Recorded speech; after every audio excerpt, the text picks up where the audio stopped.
We all have a life, but we struggle to live it. So we need tips. Fin de l'histoire parce que That's why I, Willowy Boy, will give you tips coming from you guys. Bienvenue dans Life Struggle and Tips.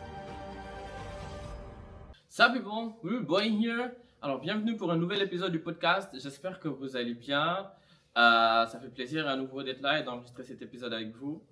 On a un temps qui est bizarre. Dernièrement, on est encore en avril et il fait toujours frais. I love it, mais c'est quand même bizarre. J'ai vu dans des zones du monde où ils disent que la teneur en pollen est plus élevée que dans d'autres parties. Après, je sais que le pollen fatigue beaucoup parce que c'est le printemps dans certaines parties du monde. Donc, du coup, faites attention à vous, prenez soin de vous et protégez-vous en tout temps. Prenez les médicaments qu'il faut. Je ne sais même pas comment ça fonctionne quand on a des allergies au pollen. But just pay attention to you. Merci, j'ai vu des encouragements depuis que j'ai posté certains épisodes, les messages, les encouragements. Merci, ça me fait plaisir. N'oubliez pas de donner pour le Buy Me a Coffee, people, parce que c'est très important. Ça supporte le podcast et voilà, c'est un don pour le podcast et it helps us. C'est un don pour le podcast and it helps us. Alors, merci pour pour ces dons et merci pour tout. Alors, on va aller directement dans le vif du sujet. Ces temps-ci, j'ai très peu de choses à dire en début de podcast. Peut-être pas parce que j'ai pas encore pris le truc, mais ça va venir. Back on the people because you and I in this pod, we are going to kill it. We all have a life. Alors, dans cet épisode, vous me verrez beaucoup, en tout cas ceux qui regardent la vidéo sur YouTube, ça c'est si je publie sur YouTube parce que je ne sais vraiment pas si je vais continuer à publier sur YouTube. Ceux qui regardent, vous me verrez pas mal de fois checker mon téléphone. Donc, don't pay attention, faites pas attention à ça, just be chill. Alors, j'ai choisi cet épisode-là parce que c'est un épisode qui me tient à cœur, comme la plupart des épisodes. Mais en fait, il y a une chose en fait, ça m'est venu à l'esprit parce que je parlais à une amie. Elle cherchait un logement. By the way, coucou à toi, Panda, et à ton podcast Baguette Chip.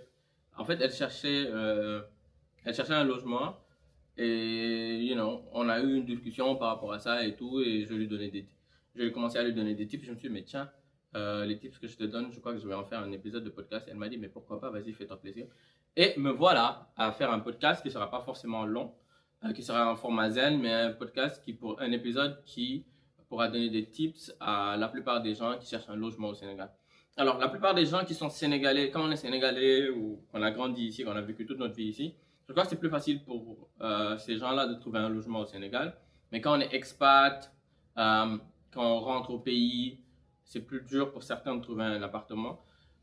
Et donc, du coup, j'ai décidé de faire un épisode dessus parce que moi aussi j'ai eu à souffrir avant de trouver mon appart.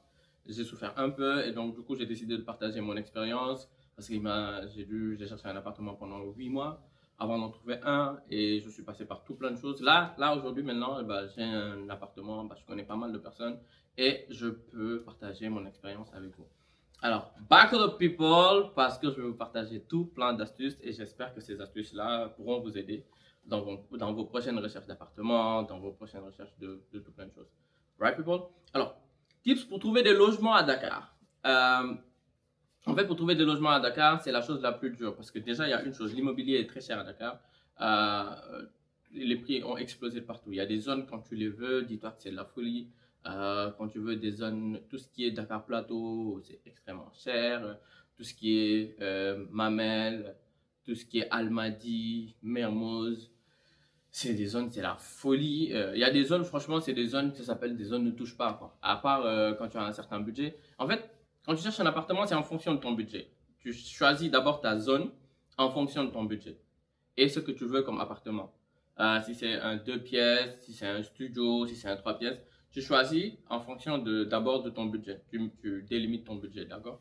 Et après avoir délimité ton budget et choisi le nombre de pièces que tu veux, là, tu commences à chercher la zone. C'est très important de chercher la zone à partir de cet instant parce qu'il faut chercher une zone où il y a la sécurité. Surtout quand on est expat, il faut vraiment chercher une zone où il y a la sécurité. Il faut chercher une zone où il n'y a pas trop de bruit parce que souvent on est étudiant et donc du coup il faut travailler de la maison. Après, il y a des zones où il y a un peu de bruit, mais c'est des zones qui sont moins chères. Donc, du coup, si ça t'arrange, il faut les prendre. Et moi, je vais vous donner juste une liste comment on appelle ça? Une liste d'astuces, une liste de choses que moi j'ai trié sur le tas, pas forcément dans l'ordre. But I just thought about it and I was like, it might help people, so I'm going to talk about it. Alors, il faut sélectionner sa palette de cités ou de quartiers. Faut pas que ce soit trop grand ou que ce soit trop large. Sélectionne juste 3 endroits. Par exemple, tu te dis bah, Liberté 6, Mermoz, Wakam. Tu sélectionnes 3 zones. Tu te dis bah, je veux un appartement dans une de ces 3 zones-là. Tu concentres vraiment tes recherches. C'est comme ton énergie. Il ne faut pas éparpiller ton énergie. Tu ne peux pas courir 1000 lièvres à la fois. Tu concentres ton énergie dans certaines zones et tu te dis no matter what, je vais avoir un appartement dans la zone-là. Et là, tu frappes. Tu verras qu'à la longue, tu finiras par avoir un appartement dans la zone-là. C'est pas facile. Ça peut prendre un peu de temps. C'est très frustrant, croyez-moi. Croyez-moi, parce qu'il y a des moments où tu te dis tu vas vraiment pas avoir d'appartement. Il y a des moments où tu rencontres tout et n'importe quoi. Tu vis tout et n'importe quoi. Tu te dis c'est fini. C'est pas possible. Je vais jamais avoir d'appart. Surtout quand tu n'as pas de vrai endroit où vivre. Ou bien que là où tu es, tu le vis mal et que tu vis des périodes difficiles, à ce moment-là, tu te dis non, je n'aurai pas d'appart, ma vie c'est n'importe quoi, tu risques de déprimer, mais il ne faut pas céder au désespoir, il ne faut pas céder à la déprime parce que tu vas finir par avoir ton propre appart. C'est juste une question de temps. Il faut juste accepter de vivre dans des conditions précaires des fois ou dans des conditions difficiles le temps que tu peux trouver ton appart. Parce que crois-moi, si tu as l'argent, l'appart tu pourras le trouver. Donc, avant d'aller loin, là, il faut avoir l'argent. Si tu n'as pas l'argent, continue pas la vidéo là parce que tu n'auras pas d'appartement. Merci. Ah, je dis la vidéo, le podcast là, l'épisode là, parce que tu n'auras pas d'appartement. Ensuite, quand tu cherches un appartement et que tu passes par un courtier, donne-lui toujours ton minimum. Donne-lui toujours le minimum que tu peux investir dans l'appartement. Ne lui donne pas ton maximum parce que quand tu lui donnes ton maximum, lui il va trouver un moyen de tirer parti de ce que tu as. Parce que tu lui donnes ton maximum, il va te chercher un appartement du minimum, le maximum que tu as. Donc, du coup, donne-lui ton minimum. Il va te dire, bah tiens, on a des appartements un peu comme ça, mais il faut que tu ajoutes un peu plus pour je sais pas quoi. Par exemple, si disons que ton minimum c'est 200 000. Et en fait, tu veux trouver un appartement de 350 000 ou quelque chose comme ça. Tu lui dis, bah mon minimum c'est 200 000 et je veux tel type d'appartement. Il va te dire, bah c'est très difficile, mais je peux essayer de trouver quelque chose. Il va te trouver un appartement un peu sur ton minimum, mais qui n'est pas très bien pour toi. Il va dire, bah, tiens, par contre, il y a un appartement qui est très bien, mais c'est à 350 000, c'est à 300 000. Je ne sais pas si tu as l'argent là, mais essaye de voir. Il va te montrer une liste d'appartements comme ça et tu vas voir l'appartement qui t'arrange. Donc, donne toujours au courtier ton minimum. Peu importe le courtier que tu vas rencontrer.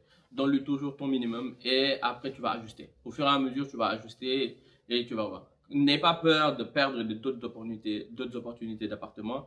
Tu ne vas pas les perdre. Juste sois patient, sois patiente.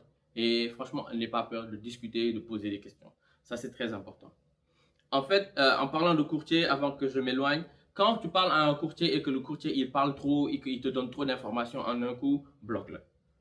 Laisse tomber, en fait. Laisse tomber, ne continue pas avec lui, cherche un autre courtier, ne réponds plus à ses appels. Quand il commence à te presser, à te dire, bah tiens, l'appartement, je l'ai trouvé, tu dois signer le contrat très vite, tu dois aménager très vite, tu dois payer très vite, bloque-le. Parce qu'en fait, quand il te donne trop d'informations et que tu n'es pas encore sûr de l'appartement, de la zone, tu ne sais pas encore quoi faire, tu ne sais pas encore quelle décision prendre et qu'il ne te laisse pas trop réfléchir, bloque-le. Parce que des fois, il y a des courtiers qui te cachent tout plein de choses, il y a des choses dans ton contrat que tu n'as pas bien lu, ou il y a des choses dans l'appartement que tu ne sais pas encore. Il ne veut pas que tu les saches avant d'avoir signé. Donc, dès que tu signes, souvent c'est mort parce que tu dois aménager. Parce que quand tu as signé, ça veut dire que tu as versé la compte et tout. Tu as versé la caution, je voulais dire, et tout.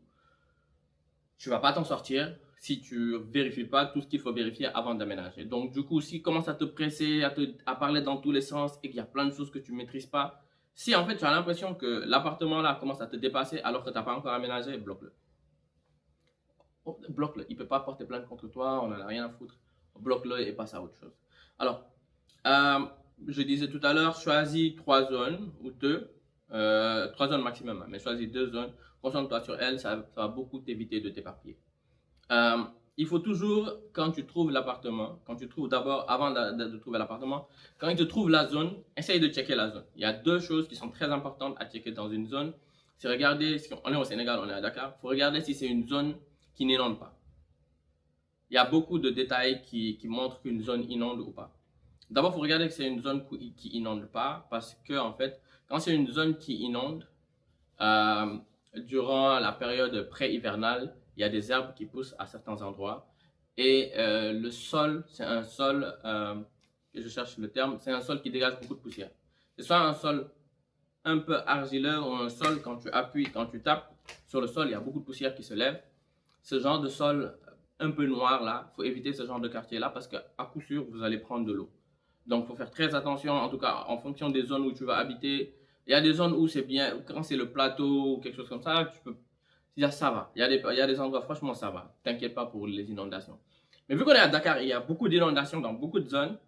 Fais très attention. Il y a des zones où, si en plein janvier, tu remarques que dans le quartier ou dans la cité, il y a des endroits qui sont assez humides, tu demandes et que tu ne vois pas de fosses qui sortent, de fosses septiques ou machin chose, tu te dis que tiens, c'est une zone inondable. Donc, du coup, demande si c'est une zone inondable. S'il dit non, vérifie et demande au voisinage avant d'aménager. Dès que le courtier part, demande un peu au voisinage.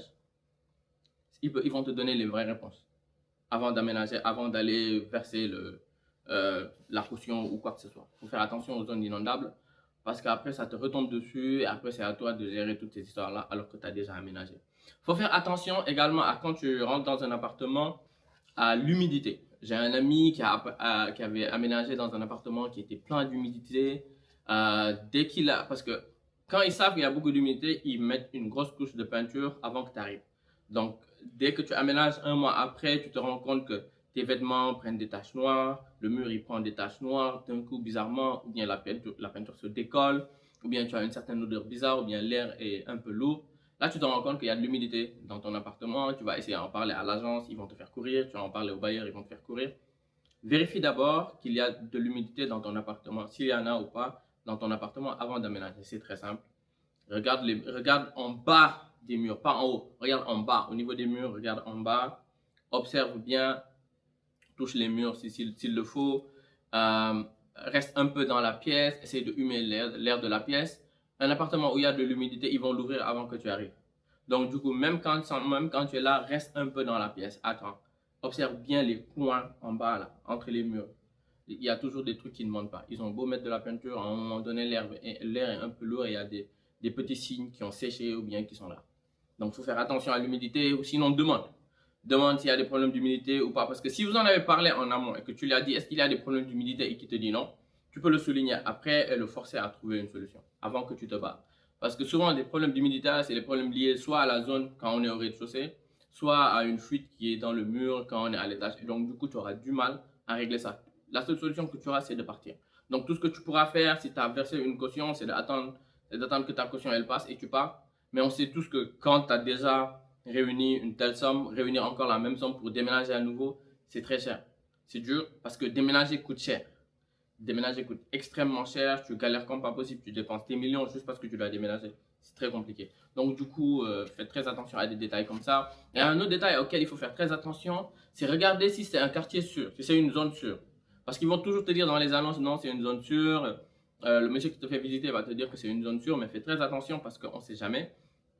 En arrivant dans la zone avant de visiter, regarde le voisinage. Si les balcons et les fenêtres ressemblent à des cellules de prison, soit tu prends à tes risques et périls et tu sécurises comme eux, ou bien ne prends pas la zone là parce que c'est une zone où il y a eu beaucoup de cas de vol en amont. Donc il y a eu énormément de cas de vol, donc du coup les gens ont décidé de se protéger. Et ensuite, demande au voisinage, demande aux gardiens, pas de l'immeuble qu'on veut te louer ou de la maison qu'on veut te louer, aux autres gardiens. Ils te diront non, si, ou ils te diront si, ou ils te diront non. En fait, il faut toujours demander. Ils te diront toujours est-ce qu'il y en a, est-ce qu'il y a eu des cas de vol, ou est-ce qu'il n'y a pas eu de cas de vol, ou quelque chose comme ça.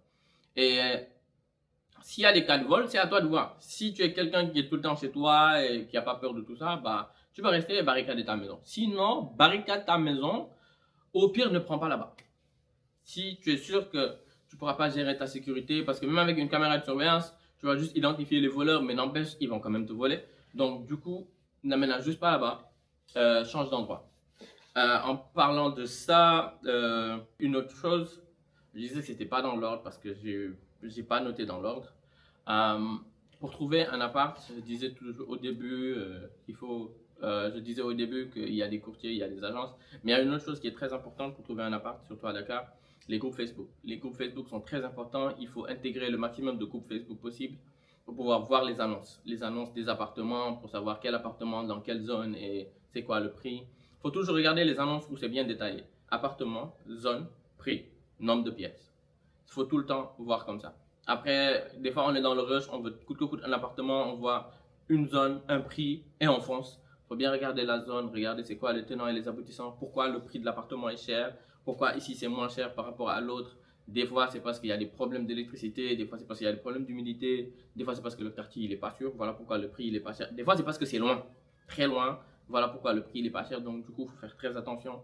Le meilleur moyen d'avoir un appartement et de trouver un appartement, moi, je vous dis que c'est le bouche à oreille. Demandez aux gens, surtout quand on est expat là, demandez aux gens qui sont autour de vous. Il y en a qui vivent dans des immeubles, il y en a qui vivent dans des maisons. Peut-être dans leur immeuble, il y a un appartement à louer. S'il n'y a pas d'appartement à louer, demande-leur si leur immeuble est affilié à une agence. Et si l'immeuble est affilié à une agence, l'agence doit avoir d'autres immeubles. Et donc, du coup, ils n'ont qu'à vous donner le numéro de leur courtier, le numéro de leur bailleur. Ils vont trouver d'autres appartements dans d'autres coins pour vous. En fait, ou certains courtiers connaissent plusieurs autres agences, ou en tout cas, trouver l'agence, dans laquelle les gens là sont.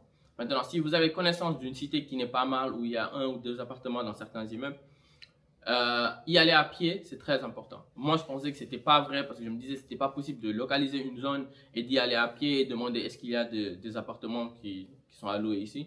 Croyez-moi, ça marche parce que moi, mon appartement, je l'ai eu comme ça. J'ai beau chercher pendant des mois en ligne, des annonces, courtiers, machin chose. C'est le jour où j'ai eu un gros problème avec un courtier qui m'a fait visiter un appartement tout pourri.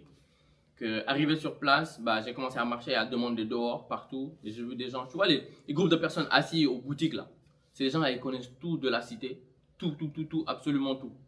Tu leur demandes est-ce qu'il y a un appartement qui loue ici et là. Je pense à l'époque, j'ai dû payer le thé pour les gars là et tout. Et ils m'ont donné le tuyau de mon appartement et j'ai eu mon appartement. Et ça marche. Et j'étais pas le seul, c'est parce que c'est ce qu'on m'avait conseillé au départ. Je disais non, ça ne me va pas parce que logiquement dans ma tête, ça percutait pas. Croyez-moi, ça percute fort maintenant. Je sais que pour avoir un appartement au Sénégal, à Dakar en tout cas, il faut aller dans des zones comme ça et il faut aller dans des endroits comme ça, il faut parler à des messieurs comme ça pour qu'ils puissent te guider et te donner les bonnes choses. This is something that you really gonna need. Alors pour les annonces sur internet, faites très attention avec les annonces sur internet. Quand ça dépasse 2-3 jours, autant ne pas appeler, autant ne pas vous fatiguer parce que c'est une annonce qui a déjà été prise.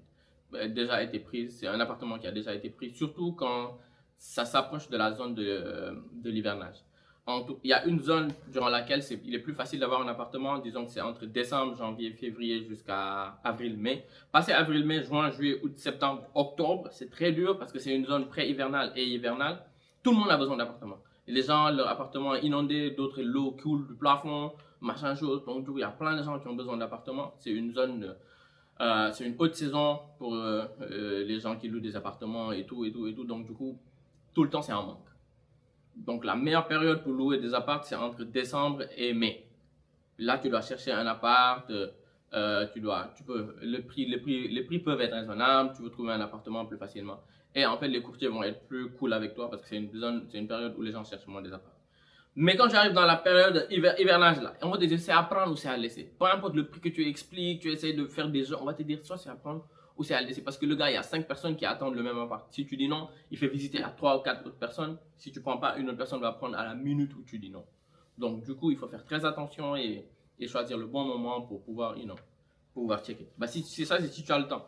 Si tu n'as pas le temps, c'est un peu plus compliqué de choisir ton appart et de choisir ta période pour trouver ton appartement. Si tu dois habiter également au rez-de-chaussée de là où tu dois habiter, assure-toi de savoir qui doit vider la fosse septique avant d'aménager parce que faites en sorte que soit ce soit dans le contrat ou soit discutez-en avec le bailleur, le propriétaire ou le directeur de l'agence. Parce que le jour où ça va péter sur vous. Et tout l'immeuble va dire non, nous on ne paye pas parce qu'ils sont à l'aise, ils n'ont pas de problème. Et c'est chez vous que ça va sortir. Et c'est à toi de checker si, en fait, qui est-ce qui va le vider bien avant. Parce que si tu attends le moment où le problème il est là pour savoir qui va le vider ou pas, c'est toi qui croules dans des choses dont tu n'as pas envie de crouler. Assure-toi aussi que ton contrat, ensuite, en fait, une fois que tu as trouvé un appartement et que tu es truqué, assure-toi que ton contrat soit lu en amont par toi. Lis-le d'abord, lis-le bien avant et trouve un conseiller juridique pour qu'il lise ton contrat et qu'il te dise les dessous de lignes bizarres qui sont dessus. Et si tu as il y a des trucs bizarres ou il y a des trucs qui sont trucs, rectifie-le. Fais en sorte qu'il le rectifie et qu'il le change avant que tu aménages. Parce que dès que tu donnes l'argent, tu es comme en prison. Assure-toi de récupérer tes quittances de loyer à chaque fin du mois. Ou garder une traçabilité de l'envoi du loyer, jamais de main en main, sans quittance, sans rien, parce qu'il peut se réveiller du jour au lendemain et dire que tu l'as jamais payé et tu n'y pourras rien. Souvent, quand tu es expat et que tu es au Sénégal, je ne parle pas des gens qui bossent dans les grandes entreprises ou machin chose. Quand tu es étudiant, que tu vis au Sénégal, tu es très vulnérable. Peu importe le pays où tu es, quand tu es étudiant, on sait tous que tu es très vulnérable. Donc, du coup, il faut faire très attention, il faut garder tout le temps une traçabilité de tes échanges, des achats avec des gens ou quelque chose comme ça. Ça te sauvera la prochaine fois. Ça te sauvera en cas de litige, en fait, je veux dire. Alors, évite les conflits inutiles. Là, je plonge de quand tu viens d'aménager. Évite les conflits inutiles. Quand tu dois aménager, quand c'est une prise qui a un problème, arrange ça. Quand c'est des petits trucs, arrange ça. N'appelle pas le bailleur tout le temps pour parler tout le temps. Tu vas être le locataire qui amène tout le temps des problèmes. Quand tu auras un vrai problème, on ne va pas t'écouter. Donc, il faut éviter les délires bizarres, là, machin chose. Bon, maintenant, j'ai sauté un peu une partie, mais une chose que je voulais dire, c'est maintenant que tu as trouvé ton appartement, tu as payé ton bailleur, tu as payé, comment on appelle ça, la caution et tout, et que tu veux aménager, pour aménager, c'est très simple. Tu n'es pas obligé d'appeler des déménageurs spécialisés. Tu peux le faire. Tu peux appeler, il y a des entreprises qui font des déménagements, ils te gèrent tout le déménagement, ils viennent, ils vont, comment on appelle ça, ils vont empaqueter tous tes produits, tous tes meubles, et tout. Ils vont les aménager, ils vont les déménager et les aménager dans l'autre maison. Ou sinon, un truc très simple, regardez des tutos sur YouTube pour savoir comment préparer un déménagement. Un déménagement, ça se prépare. Je crois que je vais faire probablement un épisode entier pour préparer un déménagement. Mais un déménagement, ça se prépare et I'm gonna talk about that in the other episode or not. Do you want me to keep on talking? Alors, on va parler de ça. Un déménagement, ça se prépare. Un déménagement, ça se prépare en amont. Ça se prépare bien avant. Dès que tu as trouvé ton appartement, il faut trouver tout plein de cartons. Il faut numéroter et donner des noms aux cartons et mettre des noms sur chaque carton. Et comme ça, en fait, tu sauras te retrouver au moment de déballer les affaires. Croyez-moi, au moment de déballer les affaires, c'est le moment le plus dur. Parce que sinon, tu vas retrouver les affaires du salon dans la cuisine, les affaires de la cuisine dans les toilettes et dans une chambre, tu vas avoir des problèmes. Il faut donner des noms à chaque carton. Chambre 1, chambre 2, chambre 3, chambre 4, cuisine 2, 3, 4, salon 2, 3, 4. Donc, du coup, tu as donné des noms à chaque carton. Pour acheter des cartons, c'est très simple. Allez à Sandaga. En face de la pharmacie Gambetta, il y a des gens qui vendent tout plein de cartons là-bas. Envoyez-moi des DM si vous voulez, je peux vous donner des numéros de personnes qui vendent des cartons. Vous pouvez aller acheter des cartons là-bas de toutes les tailles possibles. Ensuite, si vous ne voulez pas appeler de déménageurs spécifiés parce que croyez-moi, ils sont trop chers, appelez des taxis bagages et discutez le prix du déplacement. Dites-leur que vous allez déménager des meubles et ceci et cela et discuter du prix du déplacement. En fonction de la zone, ça peut varier de 15 000, 20 000, 10 000, 15 000, 20 000, 30 000. Donc, du coup, c'est très, très facile à gérer et c'est pas très compliqué. Vous voyez? Donc, ensuite, vous avez les cartons, vous voulez déménager, vous avez des assiettes, des porcelaines, des trucs qui peuvent se casser. Allez acheter du papier journal au même endroit, on te vend le papier journal au poids. Donc, allez acheter 1, 2, 3, jusqu'à 5 kilos de papier journaux. Emballez vos affaires dedans, emballez votre vaisselle dedans, emballez tout ce qui peut se casser. Hein. Vos effets de déco, faites attention à tout ce qui peut se casser. Et quand vous allez déménager, prenez le temps d'être là. Quand vous allez déménager, rangez chaque chose. S'il faut faire 2 ou 3 voyages, il faut le faire. Si vous combinez tout dans 2 voyages ou dans un seul, vous allez perdre plein de trucs parce que le moment de déménagement, c'est le moment où les gens perdent tout plein de choses. Parce qu'ils veulent aller très très vite. N'allez pas très très vite. Faites les grands meubles d'abord jusqu'à ce que tous les grands meubles partent. Ensuite, faites les cartons. Parce que si tout est dans des cartons, vous n'aurez pas de problème. Il ne faut pas déménager de manière anarchique. C'est là que c'est compliqué. Mettez tout dans des cartons, nommez et numérotez les cartons. Vous verrez que votre déménagement va très bien, mais très très bien se passer.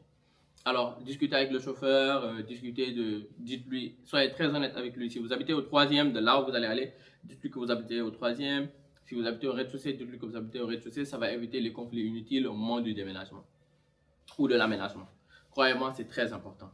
Au moment où vous allez discuter du prix de la voiture, dites-lui le nombre de meubles que vous avez, les gros trucs qui sont lourds que vous avez, et dites-lui comment un peu ça va se passer et la destination pour qu'il soit plus franc avec le prix et que vous n'ayez pas de problème par la suite. Alors, je crois que j'ai fait un peu tout le tour de comment trouver un appartement au Sénégal, à Dakar, comment aménager.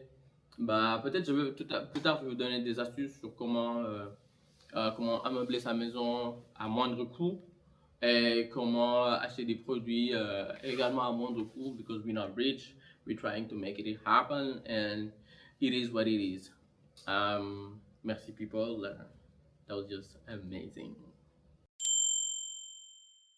Alors les gens, c'était vraiment un plaisir d'enregistrer cet épisode avec vous.